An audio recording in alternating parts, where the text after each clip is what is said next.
130 hours in the past 2 weeks, so what the fuck have I been playing?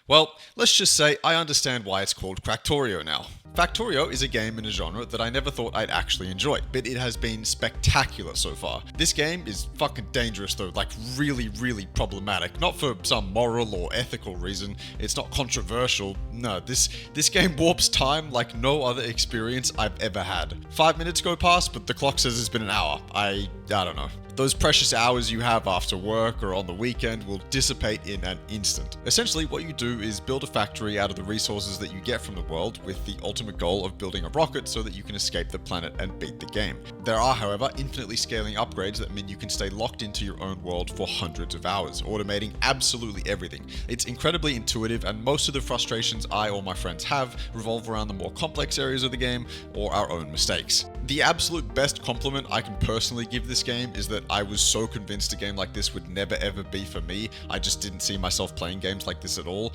Now, I can't wait for the Space Age expansion, and Satisfactory might just be my next purchase.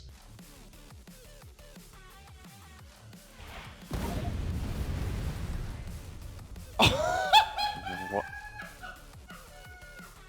Moving on to something completely different now, finally, the early access release of Relic Hunter's Legend, a top-down co-op looter shooter. I pegged this game as 2D Borderlands, and I stick to that assessment after throwing around 10 hours into the early access period. That is a compliment too. This game does a lot right, including the most fundamental of things, the gunplay, movement, and general feel of combat. I'm really enjoying the mixture of abilities at my disposal, the variety of weapons, and most of the adjacent systems too. The core elements here are also hugely bolstered by an addictive yet not perfectly balanced progression system. I love what this game offers, but I feel like it will never reach the level of popularity it could, simply because of its presentation, story, and characters.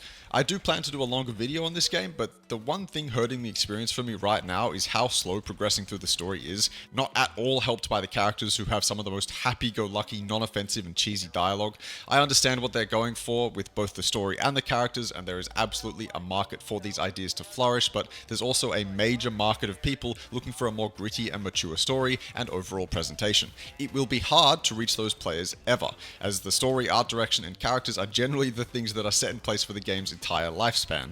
But for me, dragging myself through the mud of this game's initial story beats means I get to the good parts, and this game has a lot of those good parts. Loot, guns, combat, and progression are reasons alone to put this game on your radar, and I've certainly been enjoying it.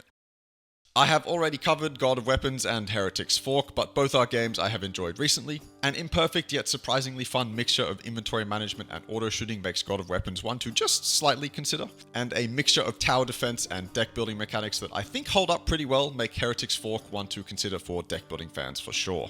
You can watch both of those videos if you want more details, linked below. Suffice to say, I enjoyed both.